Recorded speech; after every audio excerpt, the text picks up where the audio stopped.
When it comes to feeding the world, rice, wheat, and corn have basically carved up the globe like three roommates who finally figured out who gets which side of the fridge. Asia claimed rice a long time ago and never looked back. Bowl after bowl, day after day, rice is the quiet hero that never complains about being eaten 3 times before sundown. In Europe and North America, wheat dominates with its elegant transformations into bread, pasta, pastries, and pizza. If you live there, chances are your relationship with gluten is as serious as any family tie. Meanwhile, Latin America holds on tight to corn, turning it into tortillas, tamales, arepas, and even drinks.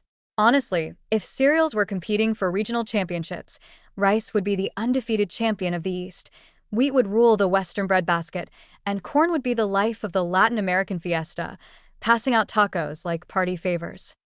Geography clearly played a big role in all this, but it's also kind of funny how the grains match the personality of the regions.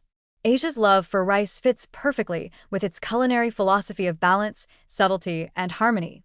You don't need a loud, flashy grain when a humble bowl of rice quietly completes every dish.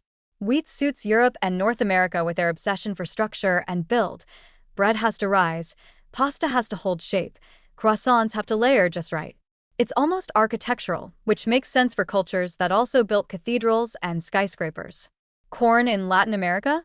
Of course, colorful, versatile, and impossible to ignore, just like the music, festivals, and vibrant traditions of the region. Try to imagine Mexico without tacos or Brazil without corn cakes, and you're imagining a world robbed of its happiness. But picture this. What if the cereals swapped regions for a day? Imagine Italians trying to replace pasta with rice balls. The chefs would probably riot in the streets, demanding their wheat back. In China, corn tortillas would have to stand in for bowls of steaming rice. Suddenly, stir-fry night would look like Taco Tuesday. And in Mexico, people would be politely nodding at loaves of French bread while secretly wondering why they can't fold their food anymore. It's a comedy waiting to happen, proving that these grains are not just food. They're cultural glue, holding entire traditions together. The truth is, this regional dominance shows how food systems adapt to the land, but also how people's identities grow around what's on their plate. Rice paddies thrive in Asia's wet fields, wheat loves Europe's cooler climates, and corn just beams under the Latin American sun. It's like the planet carefully assigned each crop to its natural home, and humanity said, "Perfect, let's build entire cuisines around this."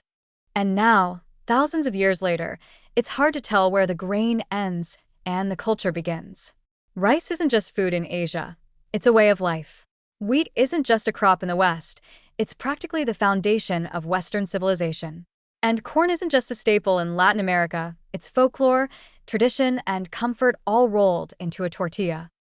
So while the world may be divided on 1,000 issues, at least we can appreciate that each region found its grain soulmate. Together, rice, wheat, and corn aren't just feeding billions. They're shaping identities, fueling festivals, and giving us something delicious to argue about at the dinner table.